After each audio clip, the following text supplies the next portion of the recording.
नमस्कार, मैं हूं वंदना पांडे और आप देख रहे हैं के न्यूज इंडिया। आज बात करेंगे घटा मतदान, जिम्मेदार कौन।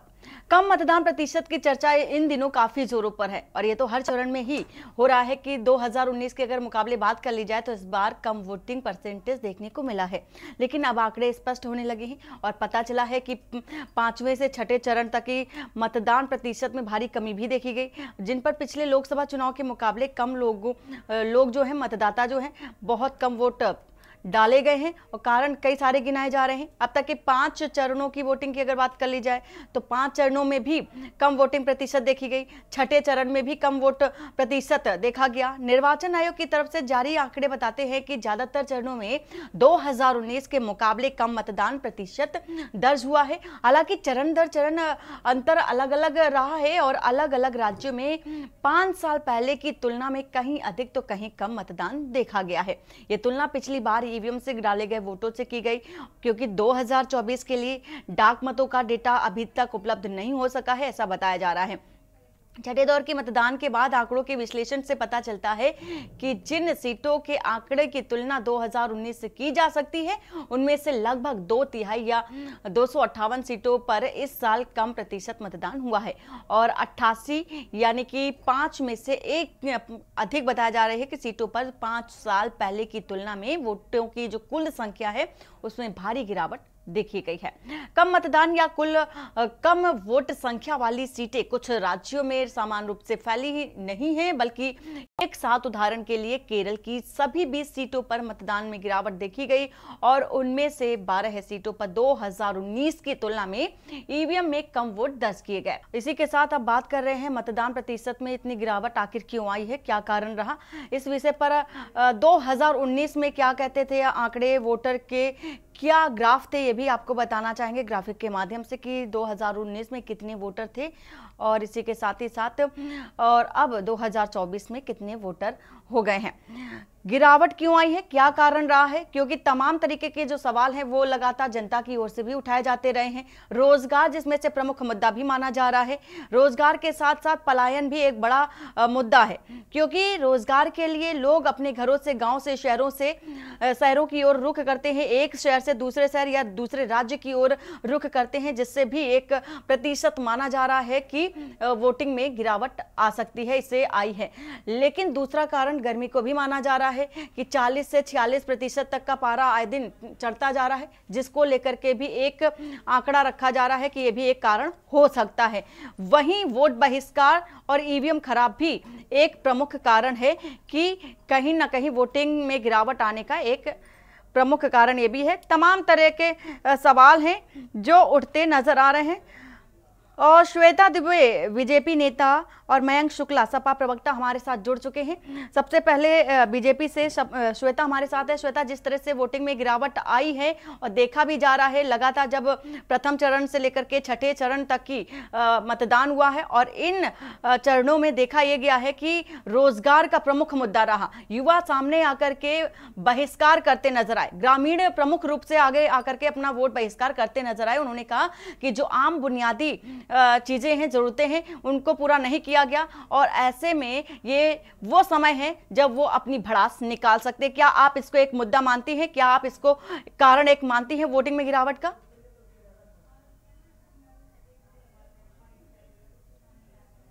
सॉरी, मैं इसको कोई कारण नहीं मानती हूँ।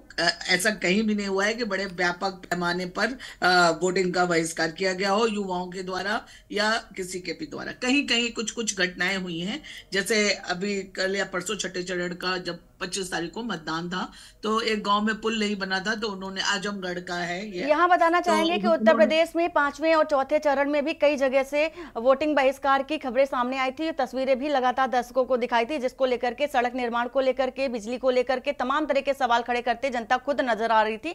तो वोटिंग बहिष्कार बहुत जगहों पर हुआ है श्वेता जी। नहीं, वोटिंग बहिष्कार हुआ है लेकिन समस्याएं अलग अलग हैं। अगर उसको सिर्फ ये कह दिया जाए कि बेरोजगार लोगों ने किया है केवल इसलिए, ये नहीं है। अलग अलग मुद्दे हैं, अलग अलग समस्याएं हैं, तो जनता के पास एक माध्यम होता है कि सवाल यही है कि क्या ये कारण है गिरावट का वोटिंग का? जी, ये कारण उसका नहीं है, कारण तो कई है। बहुत ही जैसे कहना चाहिए माइन्यूट कारण माना जा सकता है, लेकिन इससे कोई बहुत ज्यादा प्रभाव नहीं है। तो क्या कारण मानती हैं आप? देखिए, सबसे बड़ा कारण तो मौसम है। गर्मी प्रचंड है इस समय, सबसे बड़ा कारण है जो। और 10 बजे से लेके 3 साढ़े 3 बजे तक का समय जो होता है वो बहुत गर्म होता है। ये भी एक वोटिंग परसेंटेज पर सबसे बड़ा प्रभाव हमारे, मेरे हिसाब से तो गर्मी का है।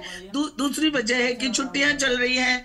और एक वजह, जब अभी थोड़ी देर पहले आपने भी ये बताया कि लोग बाहर काम कर रहे हैं, तो वो एक मतलब क्या कहा जाए, हमारे यहाँ इस तरह का थोड़ा सा पलायन कर गए हैं, मतदान को, पलायन कर गए, ऐसा मैंने कहा कि जी, बहुत मतदान सारी को ऐसी खबरें थी कि जिम्मेदारी नहीं पलायन माना किया है। जाता है, वोटिंग करने के लिए अपने घरों को नहीं लौटे हैं। तो ये सब कुछ कारण है जिन्होंने हमारे वोटिंग परसेंटेज को तो डाउन किया जिस है। तरह से आपने कहा कि गर्मी एक कारण आपने बताया, तो गर्मी का जो मौसम है ये चल रहा है, लेकिन व्यवस्थाएं करना किसका काम है?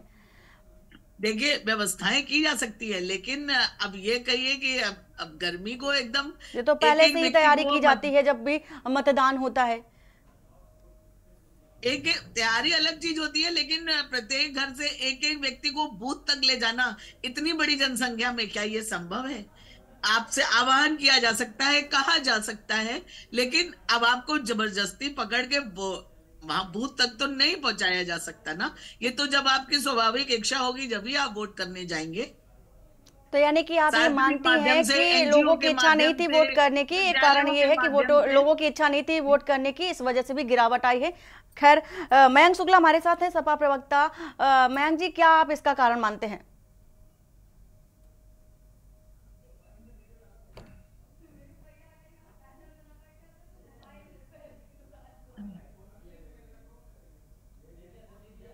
आवाज नहीं आ रही आपकी, अनम्यूट कर लीजिए।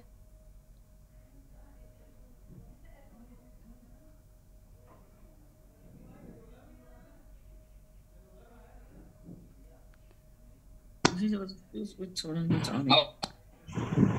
जी बिल्कुल। देखिए, बहुत ज्यादा व्यापक पैमाने पे लोगों ने वोटों का बहिष्कार किया है, क्योंकि मुझे लगता है कि जनता इस बार त्रस्त थी भारतीय जनता पार्टी की लगातार जो 10 साल की सरकार रही है, उससे बहुत ज्यादा लोगों को संतुष्टि नहीं है। लोगों में एक निराशा भी रही वोटिंग को लेकर। साथ ही साथ गर्मी भी एक कारण हो सकता है, क्योंकि गर्मी वाकई बहुत है। मगर अभी भाजपा नेताजी कह रही थी कि इतने लोगों को निकाला नहीं जा सकता है, मगर सही तरीके से प्रशासन की सहयोग से लोगों तक पर्चियां पहुंचाना, जन जागरूक अभियान करना, ये तो भारतीय जनता पार्टी की सरकार का और प्रशासन का भी कार्य था। अभी मैं पढ़ रहा था, भारतीय जनता पार्टी के नेता ने ही ये कहा कि सही तरीके से वोट नहीं बनाए गए, बहुत सारे वोट काटे गए। ये भाजपा के नेता ने एक शिकायत पत्र अपना दाखिल किया है। तो सच्चाई यही है कि वोटों के ऊपर सही से काम नहीं हुआ, और भारतीय जनता पार्टी ने और प्रशासन ने इसे सही तरीके से एग्जीक्यूट नहीं कर पाए इस काम को पूरे। तो मुझे लगता है कि ये भारतीय जनता पार्टी कहीं ना कहीं सरकार की भी कमी रही।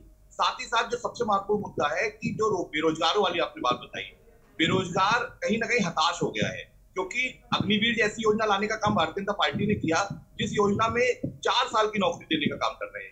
भाई, सेना के हथियार जब ट्रेनिंग होती है उसमें 4 साल के आसपास तो हथियार चलाने और सब सामान्य चीजें सीखने में लग जाती हैं। एक टैंक चलाने में, अभी मैं एक रक्षा के विशेषज्ञ के साथ डिबेट में बैठा था, उन्होंने बताया कि एक टैंक चलाने की जो ट्रेनिंग होती है उसमें कम से कम भी समय लगता है तो 6 साल का लगता है।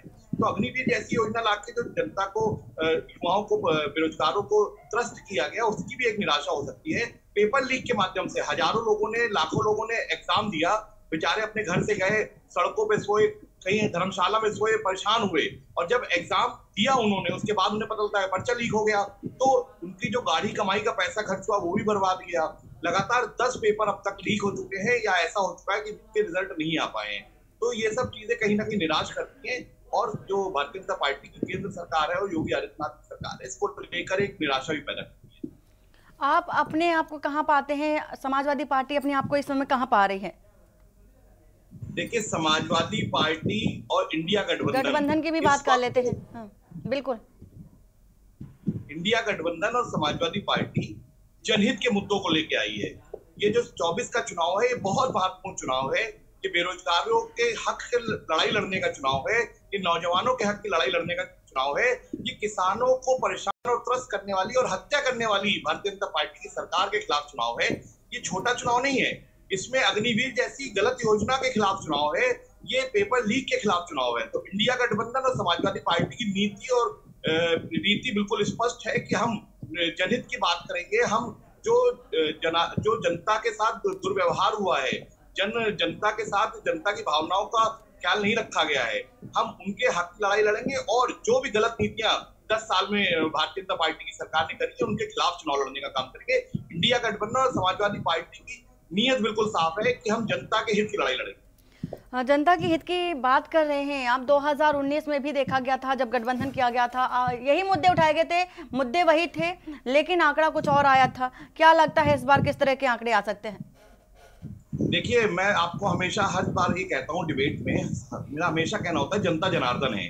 2019 की परिस्थितियां अलग थी, 2019 का जो चुनाव था वो अलग विषय पे था, मगर इन पिछले 5 सालों में जो भारतीय जनता पार्टी का घमंड और अहंकार बढ़ा है, उसमें उन्होंने और खराब नीतियां बनाने का काम किया है और कॉर्पोरेट को, अपने मित्रों को फायदा पहुंचाने का काम किया है, और जनाक्रोश जो है वो और बढ़ चुका है। और जनता जनार्दन है, जनता सब देख रही होती है। हो सकता है कि 19 में जनादेश मिल गया भारतीय जनता पार्टी को, मगर 24 का चुनाव ये निर्णायक चुनाव होने जा रहा है। मुझे लगता है भारतीय जनता पार्टी का सफाया 100% होने जा रहा है, क्योंकि मोदी जी की जो सरकार है उसकी विदाई तय हो चुकी है, क्योंकि जनता ने मन बना लिया है। श्वेता जी क्या कहना चाहेंगी? क्योंकि इस बार तो क्षत्रिय जो वोटर्स हैं, ठाकुर वोटर्स हैं, उनमें भी काफी नाराजगी देखी गई, और एक चरण, अब आखिरी चरण बचा है। देखिए, हम जातिगत राजनीति नहीं करते हैं। हमारे मोदी जी के हिसाब से 4 वह युवा, किसान, महिला और दलित, पिछड़ा वर्ग, हम उन्हीं के, मैं बोल लूं भाई साहब फिर आप बोलेगा, मैंने तो डिस्टर्ब नहीं किया आपके बीच में। तो हम उसी के अनुसार राजनीति करते हैं। और जैसा कि इनका कहना है कि जनता ने वोट नहीं किया, जी हाँ, जनता ने वोट नहीं किया। जनता राज्य बदलना नहीं चाहती, जनता खुश है, जो उसको चाहिए वो उसको मिल रहा है। और वो ये गठबंधन की झूठी राजनीति, सत्ता तक पहुंचने के जो ये तिगड़मबाजी चल रही है, जनता इससे ऊब चुकी है। यूपी के 2 लड़कों से ऊब चुकी है जनता, इसलिए कुछ भी एकदम शांत है, अंडर करंट है, और जो ईवीएम में कैद हो गया है और 4 जून को पता चलेगा। और यही बात इन्होंने कहा कि देखिए, निर्वाचन आयोग ने स्पष्ट ये सबको चेतावनी दी है कि सेना के ऊपर, सेना की योजनाओं के ऊपर कुछ भी आपको टीका टिप्पणी नहीं करनी है, लेकिन फिर भी लगातार विपक्ष की तरफ से ये कार्य किया जा रहा है। तो मैं अग्निवीर योजना या सेना से संबंधित किसी भी विषय में कुछ भी नहीं बोलना चाहती हूँ। और जो भी जनता का जनादेश है, जैसा कि हमारे भाई साहब ने कहा कि जनता ही जनार्दन है, तो जनता जनार्दन है, और 4 जून को आपको पता चलेगा। देखिए, मुद्दे हमेशा रहते हैं, समाज है, समस्याएं भी रहेंगी, कोई भी पार्टी हो, किसी की भी सरकार हो, 100% सब चीजें, परेशानियों को दूर नहीं किया जा सकता है। और कम मतदान अगर हुआ तो क्या ये विपक्ष की जिम्मेदारी नहीं थी कि वो मतदान कराता? वो उसमें जो सामाजिक संस्थाओं के द्वारा जो हम लोग कर रहे थे प्रचार अभियान की, कृपया वोट डालें, तो क्या ये विपक्ष की नैतिक जिम्मेदारी नहीं बनती थी कि वो मतदान में सहयोग करे? कम मतदान का ठिकरा भी सिर्फ भारतीय जनता पार्टी के ऊपर ही फोड़ना कहां तक उचित है? क्या ये इनकी सही लोकतंत्र की परिभाषा है? ये महंग जी क्या कहना चाहेंगे? क्या आपकी जिम्मेदारी नहीं थी, इंडिया गठबंधन की जिम्मेदारी नहीं थी, ऐसा कह रही हैं श्वेता दुबे जी? देखिए, मुझे लगता है कि श्वेता जी को ये पता होना चाहिए कि विपक्ष तो अपनी जिम्मेदारी निभाता है, मगर विपक्ष जो अपनी जिम्मेदारी निभा रहा है वो निजी संसाधनों से निभा सकता है, मगर सरकार तो पूरा सिस्टम होता है। मीन्स मुख्य जिम्मेदारी जो है सरकार की होती है। खैर, मैं उस पर नहीं जाना चाहूंगा। जो आदरणीय श्वेता जी ने कहा कि 4 भागों में बांटा था किसान नौजवान, तो मैं यही तो कहना चाह रहा हूँ, वो 4 भाग जो नरेंद्र मोदी जी ने बांटे थे, वो मुझे लगता है सिर्फ शोषण करने के लिए और उनको प्रताड़ित करने के लिए बांटे थे। और चारों जो नाम लिए इन्होंने, युवाओं का, किसानों का, महिलाओं का, उन सबके खिलाफ नीति बनाने का काम प्रधानमंत्री नरेंद्र मोदी जी ने अपनी सरकार में करा है। और बात कर रहे थे सरकार में विपक्ष जो है तिकड़मबाजी करके सरकार बनाना चाहता है। पूरे देश ने देखा है कि ऑपरेशन लोटस के नाम पे भारतीय जनता पार्टी ने किस प्रकार से तमाम प्रदेशों में सरकार बनाने और बिगाड़ने का काम किया है। मध्य प्रदेश में इनको जनादेश नहीं मिला तो इन्होंने जबरदस्ती जनादेश ले लिया, क्योंकि इन्होंने मन बना लिया था इनको अपनी सरकार बनानी है तो किसी भी तंत्र को उपयोग करके बनाना। बिल्कुल बिल्कुल। हमारे साथ डॉक्टर ओपी मिश्रा जो कि वरिष्ठ पत्रकार हैं जुड़ चुके हैं। ओपी जी, जिस तरह से चर्चा हो रही है कि इस बार जो मतदान प्रतिशत है उसमें भारी गिरावट देखी जा रही है 2019 के मुकाबले। तो इस बार क्या लगता है, ऐसा क्या कारण रहा है जिससे कि जो मत संख्या है उसमें गिरावट देखी जा रही, कमी आ रही है?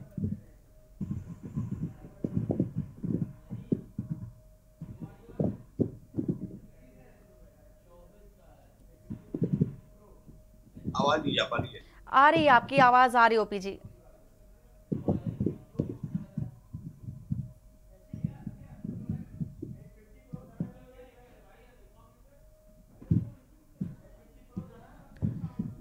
खैर ओपी जी से कांटेक्ट करने की कोशिश करेंगे, दोबारा जुड़ने से कोशिश करेंगे, लेकिन हमारे साथ श्वेता दुबे जी हैं, मयंक शुक्ला भी हैं।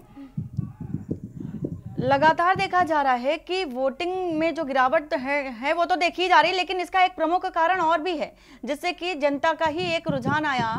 कहना था कि जो प्रत्याशी हैं उनके एक तरह से फैमिलियर नहीं थे, उन पर थोपे गए थे। ऐसे प्रत्याशी खड़े किए गए, ऐसे उम्मीदवार इस बार खड़े किए गए चुनावी मैदान में। क्या लगता है, क्या ये भी एक मुख्य कारण है श्वेता जी? नहीं, ऐसा नहीं है। मैं जहां से आती हूँ और हमारे आसपास के जो प्रत्याशी थे उन्हीं को रिपीट किया गया है, थोपे हुए प्रत्याशी तो नहीं है। हो सकता है, मैं ये भी नहीं कह रही हूँ कि एकदम नहीं निकाल सकती, कहीं ना कहीं हो सकता है एक दो प्रत्याशी ऐसे हों जो जनता जिनकी उम्मीद कर रही हो उनको टिकट ना मिली हो। तो ये हमारे यहाँ ये सब चुनाव, प्रत्याशिता का चुनाव शीर्ष स्तर पर होता है और इसकी अलग अलग श्रेणियां हैं, जो उनको पार करता है उसी को टिकट दिया जाता है। आपकी क्या प्रतिक्रिया है मयंक जी इस पर? देखिए, बरेली मंडल से हूं मैं। बरेली में 4 सीटों पे परिवर्तन किया गया। वरुण गांधी जी का टिकट काटा गया, वहां पे बाहर से प्रत्याशी को लाके लड़ाया गया, जिससे सिख समाज में और भारतीय जनता पार्टी के अंदर भी बहुत सारा विद्रोह हुआ, जिसका रिजल्ट अभी 4 जून को दिखाई देगा। बरेली में 9 बार के सांसद रहे संतोष गंगवार जी का टिकट अंतिम दिन काटा गया, जिससे यहाँ पे जो भारतीय जनता पार्टी के लोग हैं और 9 बार सांसद रहे तो उनका अपना जनाधार भी है, लोगों में बहुत नाराजगी और गुस्सा रही। ऐसे ही संघमित्रा मौर्य का बदायूं में टिकट काटा गया, जिसका भी रिएक्शन देखने को मिला। आंवला में भी लोगों में नाराजगी थी। देखिए, सरकार के प्रति नाराजगी और टिकट पे इनका लगातार जो भी इनके निर्णय रहे उससे भी लोगों में कहीं ना कहीं गुस्सा रहा, ये भी एक वजह है। मगर जो सबसे मुख्य वजह है वो बेरोजगारी और किसान आंदोलन के प्रति जो सरकार का द्वेषपूर्ण रवैया रहा। अब बताइए, भाजपा ने ऐसे व्यक्ति को टिकट दे दिया जिनके बेटे ने किसानों को दबा के मारा था, ऐसे व्यक्ति को टिकट दे दिया, उनके बेटे को टिकट दे दिया कुलभूषण सिंह जी के, जिनके जो बेटियों ने जिन पे आरोप लगाया था धरने पे बैठी, और वो बेटियां जिन्होंने देश के लिए स्वर्ण पदक लाने का काम किया। प्रधानमंत्री नरेंद्र मोदी जी के क्षेत्र में बनारस विश्वविद्यालय में एक बिटिया के साथ बलात्कार होता है, और वो 3-4 फोटो जो वायरल होते हैं वो सब भारतीय जनता पार्टी के नेताओं के साथ, मुख्यमंत्री जी के साथ, प्रधानमंत्री के साथ होता है, और जानकारी ये लगती है कि वो सब भारतीय जनता पार्टी के IT सेल के लोग थे। तो मुझे लगता है कि भाजपा को इस पे भी जवाब देना चाहिए, मगर जैसे ही उनसे जवाब मांगो भाजपा के नेताओं से तो वो घुमाने लग जाते हैं। अरे, हम मणिपुर का भी विरोध करते हैं और हम संदेश खाली का भी करते हैं, क्योंकि महिलाओं को कहीं भी हो देश में, किसी भी स्थिति परिस्थिति में हो, हर चीज का विरोध होना चाहिए, राजनीति से अलग हटकर।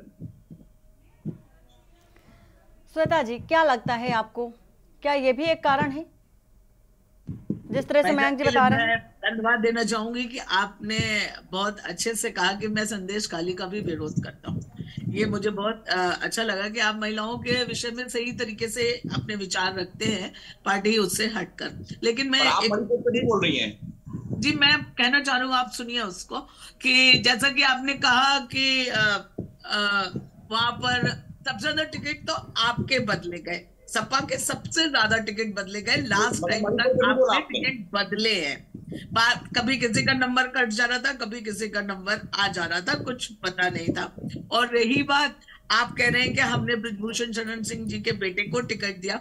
भाई साहब, ज्यादा दूर की बात नहीं है, जिनसे आपका गठबंधन हुआ है, अरविंद केजरीवाल जी स्वयं अभी जेल होके आए हैं, और उनके ऊपर एक सशक्त महिला स्वाति मालीवाल उसका आरोप है और उनके निजी सचिव के ऊपर है। इस विषय पर भी आप कुछ बोले। देखिए, किसी भी पार्टी के लिए किसी एक विषय पर सीधे से कदम उठाना संभव नहीं होता है। जो कानून कर रहा है बृजभूषण शरण सिंह जी के संदर्भ में, वो कानून अपना कार्य कर रहा और हमने उनको टिकट नहीं दी है, हमने उनको बढ़ावा नहीं दिया है। अब जो भी होगा वो न्यायालय करेगा और निश्चित रूप से उनको सजा, अगर उन्होंने किया होगा तो उनको सजा मिलेगी। श्वेता जी, लेकिन खिलाड़ियों में देखा गया था कि भीषण आक्रोश भी देखा गया था, जंतर मंतर में प्रदर्शन भी देखा गया था, किस तरह से खिलाड़ियों के बीच खींचतान की गई थी, बस में किस तरह से ढकेला गया था, तमाम तरह की तस्वीरें सामने आई थी, जिसका विरोध भी ब्रजभूषण के खिलाफ देखा गया था। फिलहाल आप दोनों का बहुत बहुत शुक्रिया। और इस समय हम बात कर रहे थे कि कम वोटिंग प्रतिशत का जो मुख्य कारण है, मुख्य बिंदु है, आखिर वो क्या है और ऐसा क्या रहा है इस बार 2019 के मुकाबले जो इतना प्रतिशत जो वोटिंग का है लगातार गिरता जा रहा है। अब एक चरण बाकी है, एक चरण को लेकर के आगे क्या कुछ आता है, 4 जून को पिक्चर पूरी जो है वो क्लियर हो जाएगी। आप दोनों का बहुत बहुत शुक्रिया। तो वोटिंग में गिरावट कारण क्या है, अहम जानकारी और अहम सवाल जो कि जनता की ओर से उठाए जा रहे थे आप तक पहुंचाए। और वोट बहिष्कार भी लगातार हुआ, ईवीएम खराब की खबरें लगातार सामने आई, ईवीएम खराब क्या रहा, टेक्निकल इश्यू क्या रहा, सारी ही चीजें और देखा गया था। और घटा मतदान कौन जिम्मेदार में हमारी इस खास पेशकश में फिलहाल इतना ही।